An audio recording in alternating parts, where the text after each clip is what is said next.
राग दरबारी श्री लाइफस्ला का पाठ 5।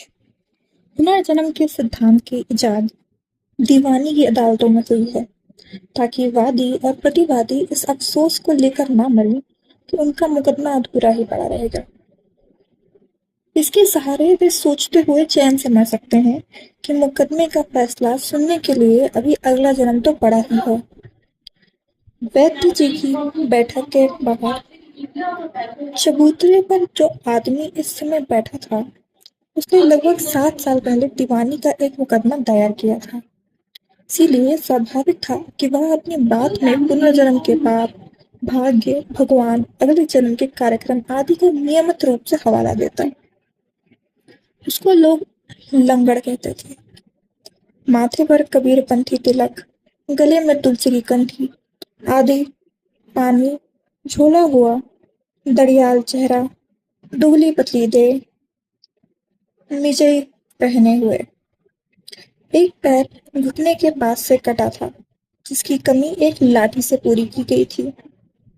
चेहरे पर पुराने जमाने के उन ईसाई संतों का भाव, जो रोज अपने हाथ से अपनी पीठ पर खींचकर 100 कोड़े मारते हैं। उसी और सनीचर ने भंग का एक गिलास बढ़ाया और कहा, लो भाई लंगड़, पी जाओ, इसमें बड़े बड़े माल पड़े हैं। लंगड़ ने आंखें मूंद कर इनकार किया और थोड़ी देर दोनों में बहस होती रही, जिसका संबंध भंग की गरिमा, बादाम मुनक्के के लाभ, जीवन के क्षण भंगुरता, भोग और त्याग जैसे दार्शनिक विषयों से था। बहस के अंत में सनीचर ने अपना दूसरा हाथ अंडरवेयर में पोंछकर सभी तकों से छुटकारा पा लिया और सांसारिक विषयों के प्रति उदासीनता दिखाते हुए गुनगुना कर कहा, पीना हो तो सटाक से गटक जाओ, ना पीना हो तो हमारे ठेंगे से। लंगर ने जोर से सांस खींची और आंखें मूंद ली, जो कि आत्मदया से पीड़ित व्यक्तियों से लेकर ज्यादा खा जाने वालों तक में भाव प्रदर्शन की एक बड़ी सी लोकप्रिय मुद्रा मानी जाती है। सनीचर ने उसे छोड़ दिया और एक ऐसी बंदर छाप छलांग लगाकर, जो डार्विन के विकासवादी सिद्धांत की पुष्टि करती थी, बैठक के भीतर हिस्से में हमला किया। वहां प्रिंसिपल साहब, क्लर्क, वैद्य जी, रंगनाथ आदि बैठे हुए थे। दिन के 10 बजने वाले थे। सनीचर ने भंग का वही ग्लास और प्रिंसिपल साहब की ओर बढ़ाया और वही बात कही, पी जाइए मास्टर साहब, इसमें बड़े बड़े माल हैं। प्रिंसिपल साहब ने वैद्य जी से कहा, कॉलेज का काम छोड़ कर आया हूँ, इसे शाम के लिए ही रखा जाए। वैद्य जी ने स्नेहपूर्वक कहा, संध्या काल पुनः पी लीजिएगा। कॉलेज छोड़ कर आया हूँ, वे फिर बोले। रुपन बाबू कॉलेज जाने के लिए घर से तैयार होकर निकले, रोज की तरह कंधे पर पड़ा हुआ धोती का शोर, बुशर्ट जो उनकी फिलॉसफी के अनुसार मैली होने के बावजूद कीमती होने के कारण पहनी जा सकती थी। इस समय पान खा लिया था और बाल संवार लिए थे। हाथ में एक मोटी सी किताब हाथ में एक मोटी सी किताब, जो खास तौर से नागरिक शास्त्र के घंटे में पढ़ी जाती थी और जिसका नाम जेबी जासूस था। जेब में 2 फाउंटेन पेन, एक लाल और एक नीला स्याही का, दोनों बिना स्याही के। कलाई में घड़ी, जो सिद्ध करती थी जो जुआ खेलता है उसकी घड़ी तक रहन हो जाती है, और जो जुआरियों का माल रहन रखता है उसे कीमती घड़ी 10 रुपए तक में मिल जाती है। रुपन बाबू ने प्रिंसिपल की बात बाहर निकलते निकलते सुन ली थी। वे वहीं से बोले, कॉलेज को तो आप हमेशा ही छोड़े रहते हैं। वह तो कॉलेज ही है जो आपको नहीं छोड़ता। प्रिंसिपल साहब झेपे, इसीलिए हंसे और जोर से बोले, रुपन बाबू बात पक्की कहते हैं। सनीचर ने उछलकर उनकी कलाई पकड़ ली, तिलक कर कहा, तो लीजिए, इसी बात पर चढ़ा जाइए एक गिलास। वैद्य जी संतोष से प्रिंसिपल का भंग पीने देखते रहे। पीकर प्रिंसिपल साहब बोले, सचमुच ही बड़े बड़े माल पड़े हैं। वैद्य जी ने कहा, भंग तो नाम मात्र को है और नहीं भी है। वास्तविक दिव्य तो बादाम मुनक्का और पिस्ता है। बादाम बुद्धि और वीर्य को बढ़ाता है। मुनक्का रेचक है। इसमें इलायची भी पड़ी है। इसका प्रभाव शीतल है।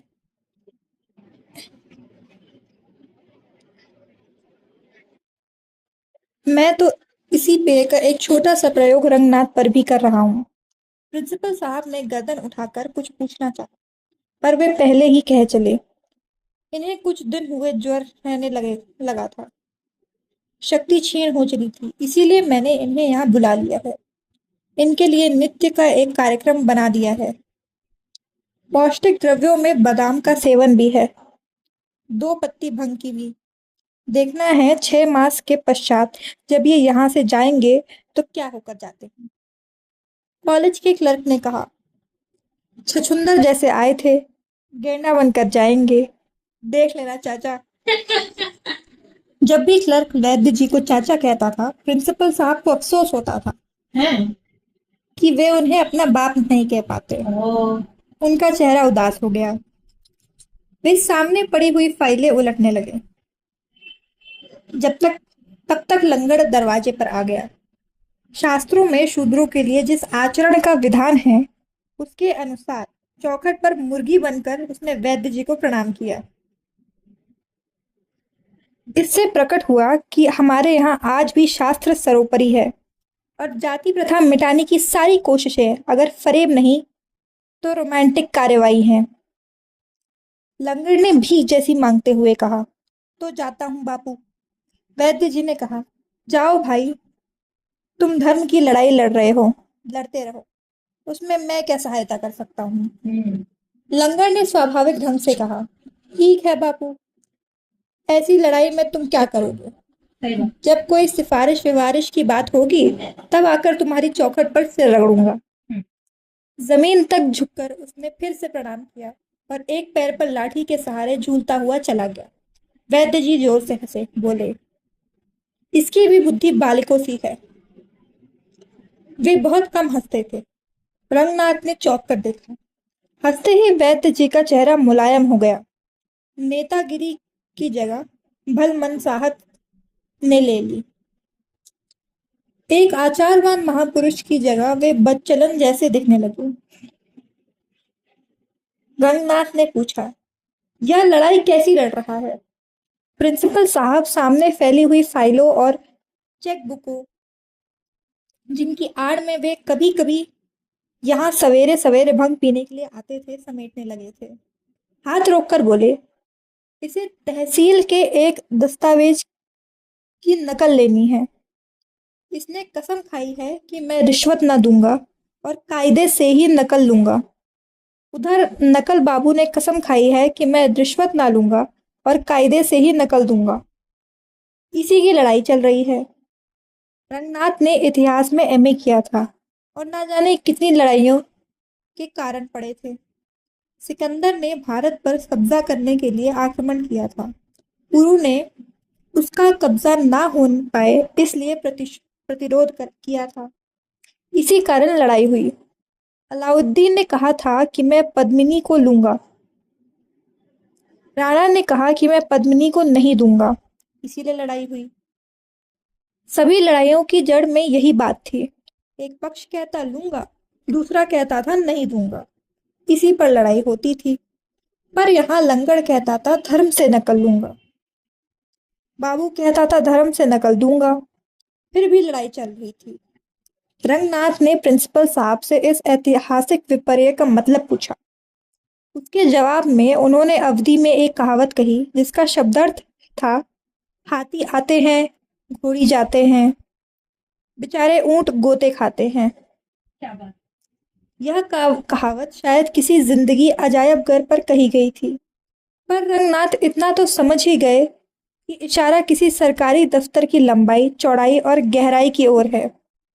फिर भी वह लंगड़ और नकल बाबू के बीच चलने वाले धर्म युद्ध की डिजाइन नहीं समझ पाया।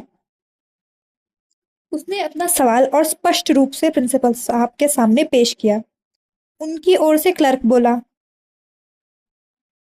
ये गजबों के चोचले हैं, मुश्किल से समझ आते हैं। लंगड़ यहाँ से 5 कोस दूर एक गांव का रहने वाला है। बीवी मर चुकी है। लड़कों से यह नाराज है और उन्हें अपने लिए मरा हुआ समझ चुका है। भगत आदमी है। कबीर और दादू के भजन गाया करता था।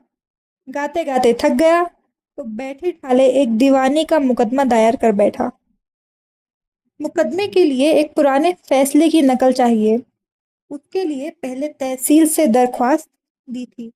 दरख्वास्त में कुछ कमी रह गई, इसीलिए वह खारिज हो गई। इस पर इसने दूसरी दरख्वास्त दी। कुछ दिन हुए, यह तहसील में नकल लेने गया। नकल निवास चिड़ी मार निकला। उसने 5 रुपए मांगे। लंगड़ बोला कि रेट 2 रुपए का है। इसी पर बहस हो गई। दो चार वकील वहां खड़े थे। उन्होंने पहले नकल निवास से कहा कि भाई 2 रुपए में ही मान जाओ, यह बेचारा लंगड़ा है, नकल लेकर तुम्हारे गुण गाएगा। फिर वह अपनी बात से बाल बराबर भी नहीं खिसका। एकदम से मर्द बन गया और बोला कि मर्द की बात एक होती है, जो कह दिया वही लूंगा। तब वकीलों ने लंगड़ को समझाया।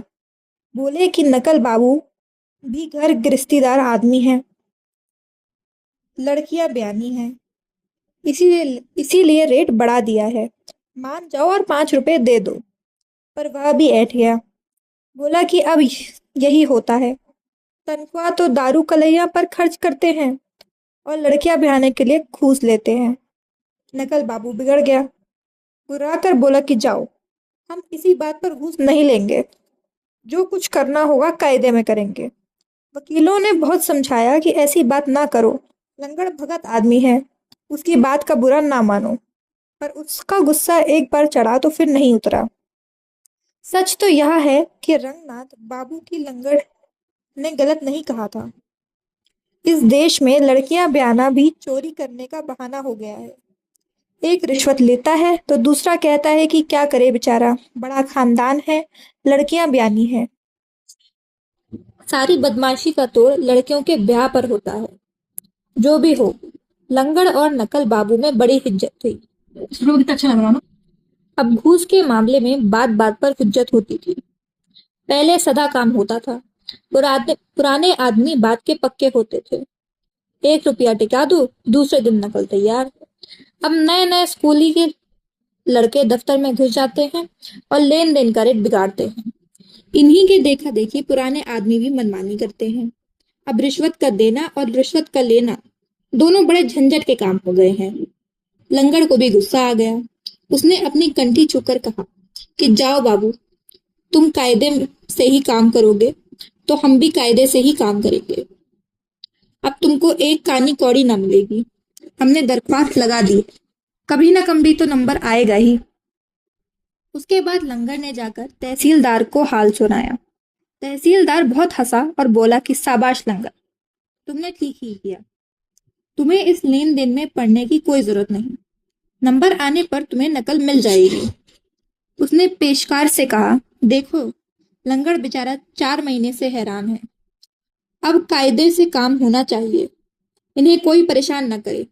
इस पर पेशकार बोला कि सरकार, यह लंगड़ा तो झक्की है, आप इसके झमेले में ना पड़े। अब लंगड़ पेशकार पर बिगड़ गया। झाए झाए होने लगी। किसी तरह दोनों में तहसीलदार ने सुलह करवाई। लंगड़ जानता है कि नकल बाबू उसकी दरख्वास्त किसी न किसी बहाने खारिज कर देगा। दरख्वास्त बेचारी तो चींटी की जान जैसी है, उसने लेने के लिए कोई बड़ी ताकत ना चाहिए। दरख्वास्त को किसी भी समय खारिज कराया जा सकता है। फीस का टिकट कम लगा है, मिसिल का पत्ता गलत लिखा है, एक खाना अधूरा पड़ा है, ऐसी ही कोई बात पहले नोटिस बोर्ड पर लिख दी जाती है और अगर उसे दी गई तारीख तक टिक ना किया जाए तो दरख्वास्त खारिज हो जाती है। इसीलिए लंगड़ ने अब पूरी पूरी तैयारी कर ली है। वह अपने गांव से चला आया है। अपने घर में उसने ताला लगा दिया है। खेत पात, फसल, बैल बधिया सब भगवान के भरोसे छोड़ आया है। अपने एक रिश्तेदार के यहाँ डेरा डाल दिया है और सवेरे से शाम तक तहसील के नोटिस बोर्ड के आसपास चक्कर काटा करता है। उसे डर है कि कहीं ऐसा ना हो कि नोटिस बोर्ड पर उसकी दरख्वास्त की कोई नंबर निकले और उसे पता ही ना चले। चूके नहीं कि दरख्वास्त खारिज होगी। एक बार ऐसा हो भी चुका है। उसने नकल लेने के सब कायदे रट डाले हैं, फीस का पूरा चार्ट याद कर लिया है। आदमी का जब कर्म फूटता है तभी उसे थाना कचहरी का मुंह देखना पड़ता है। लंगड़ का भी कर्म फूट गया है, पर इस बार जिस तरह से वह तहसील पर टूटा है, उससे लगता है कि पट्टा नकल लेकर ही रहेगा। रंगनाथ ने अपने जीवन में अब तक काफी बेवकूफियां नहीं की थी, इसीलिए उसने अनुभवी नहीं कहा जा सकता था। लंगड़ के इतिहास का उसके मन पर बड़ा ही गहरा प्रभाव पड़ा और वह भावुक हो गया। भावुक होते ही कुछ करना चाहिए कि भावना उसके मन को मतने लगी, पर क्या करना चाहिए, इसका जवाब उसके पास नहीं था। जो भी हो, भीतर ही भीतर जब बात बर्खास्त से बाहर होने लगी तो उसने गुनगुना कर कहा, यह सब बहुत गलत है, कुछ करना चाहिए। क्लर्क ने शिकारी कुत्ते की तरह झपट कर यह बात दबोच ली। बोला, क्या कर सकते हो रंगनाथ बाबू, कोई क्या कर सकता है? जिसके छिलता है उसी के चुनमुनाता है। लोग अपना ही दुख दर्द धो ले, यही बहुत है। दूसरे का बोझ कौन उठा सकता है? अब तो वही है भैया कि तुम अपना दर्द उधर से खुजलाओ, हम अपना इधर से खुजलाएं। क्लर्क चलने को उठा खड़ा हुआ। प्रिंसिपल ने चारों ओर निगाह दौड़ाकर कहा, बद्री भैया दिखाई नहीं पड़ रहे। वैद्य जी ने कहा, एक रिश्तेदार डकैती में फंस गए हैं। पुलिस की लीला अपरंपार है, जानते ही हो। बद्री वहीं गया था, आज लौट रहा होगा। सनीचर चौखट के पास बैठा था, मुंह से सीटी जैसे बजाते हुए बोला, जब तक नहीं आते तभी तक भला है। प्रिंसिपल साहब भंग पीकर अब तक भूल चुके थे कि आराम हराम है। एक बड़ा सा तकिया अपने ओर खींचकर वे इत्मीनान से बैठ गए और बोले, बात क्या है? सनीचर ने बहुत धीरे से कहा, कोऑपरेटिव यूनियन में गबन हो गया है। बद्री भैया सुनेंगे तो सुपरवाइजर को खा जाएंगे। प्रिंसिपल आतंकित हो गए। उसी तरह फुसफुसाकर बोले, ऐसी बात है? शनीचर ने सिर झुकाकर कुछ कहना शुरू कर दिया। वार्तालाप की यह वही अखिल भारतीय शैली थी जिसे पारसी थिएटरों में अमर बना दिया है। इसके सहारे एक आदमी दूसरे से कुछ कहता है और वहीं पर खड़े हुए तीसरे आदमी को कानों कान खबर नहीं होती। यह दूसरी बात है कि यह 100 गज की दूरी तक फैले हुए दर्शकगण उस बात को अच्छी तरह सुनकर समझ लेते हैं और पूरे जन समुदाय में स्टेज पर खड़े हुए दूसरे आदमी को छोड़कर सभी लोग जान लेते हैं कि आगे क्या होने वाला है।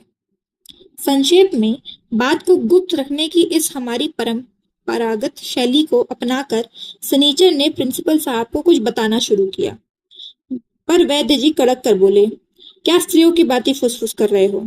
कोऑपरेटिव में गबन हो गया है तो कौन सी बड़ी बात हो गई?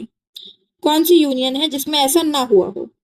कुछ रुक कर वे समझाने के ढंग पर बोले, हमारी यूनियन में गबन नहीं हुआ है, इस कारण लोग हमें संदेह की दृष्टि से देखते थे।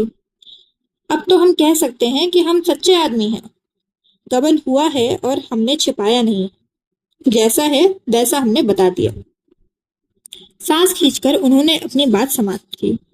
चलो अच्छा ही हुआ, एक कांटा निकल गया, चिंता मिट्टी।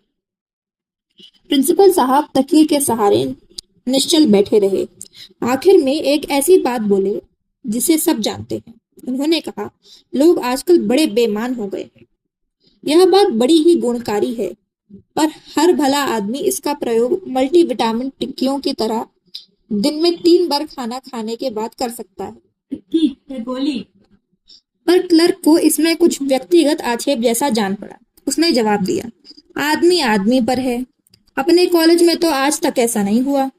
वैद्य जी ने उसे आत्मीयता की दृष्टि से देखा और मुस्कुराए। कोऑपरेटिव यूनियन वाला गबन बीज गोदाम में गेहूं निकालकर हुआ था।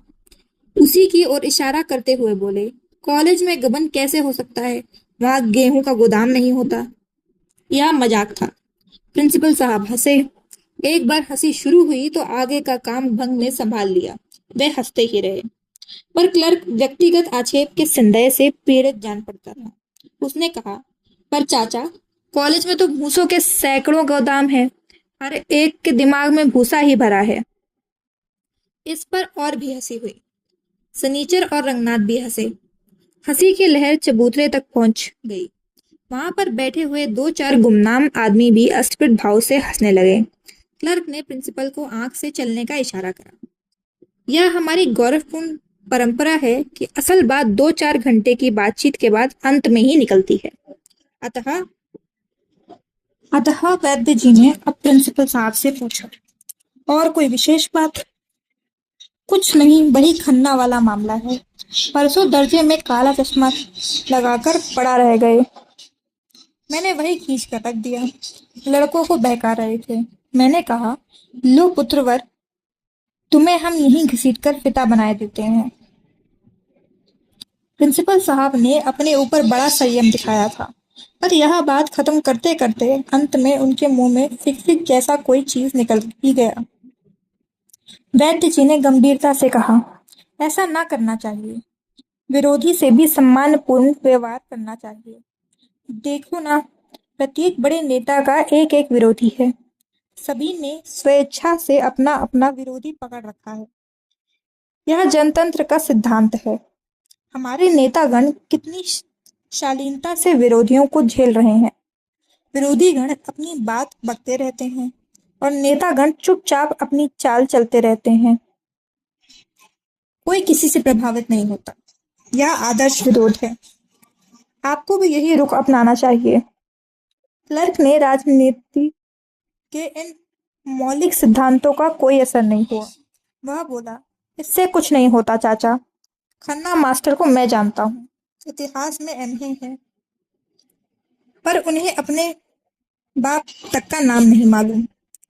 सिर्फ पार्टी बंदी के उस्ताद हैं। अपने घर पर लड़कों को बुला बुलाकर जुआ खिलाते हैं। उन्हें ठीक करने का सिर्फ एक तरीका है, कभी पकड़कर दनादन लगा दिए जाए। इस बात ने वैद्य जी को और भी गंभीर बना दिया, पर और लोग उत्साहित हो उठे। बात जूता मारने की पद्धति और परंपरा पर आ गई। सनीचर ने चहक कर कहा कि अब खन्ना पर दनादन पड़ने लगे तो हमें भी बताना। बहुत दिन से हमने किसी को जुतियाया नहीं है। हम भी दो चार हाथ लगा लेंगे। एक आदमी बोला कि जूता अगर फटा हो और 3 दिन तक पानी में भिगोया गया हो तो मारने में अच्छा आवाज करता है और लोगों को दूर दूर तक सूचना मिल जाती है कि जूता चल रहा है। दूसरा बोला कि पढ़े लिखे आदमी को जुटियाना हो तो गोरक्षक जूते का प्रयोग करना चाहिए, ताकि मार तो पड़ जाए पर ज्यादा बेइज्जती ना हो। चबूतरे पर बैठे बैठे एक तीसरे आदमी ने कहा कि जुतियाने का सही तरीका यह है कि गिनकर 100 जूते मारने चले। निन्यानवे तक आते आते पिछली गिनती भूल जाएं और एक से गिनकर फिर नए सिरे से जूता लगाना शुरू कर दें। चौथे आदमी ने इसका अनुमोदन करते हुए कहा कि सचमुच जुटियाने का यही एक तरीका है और इसीलिए मैंने भी 100 तक गिनती याद करनी शुरू कर दी है।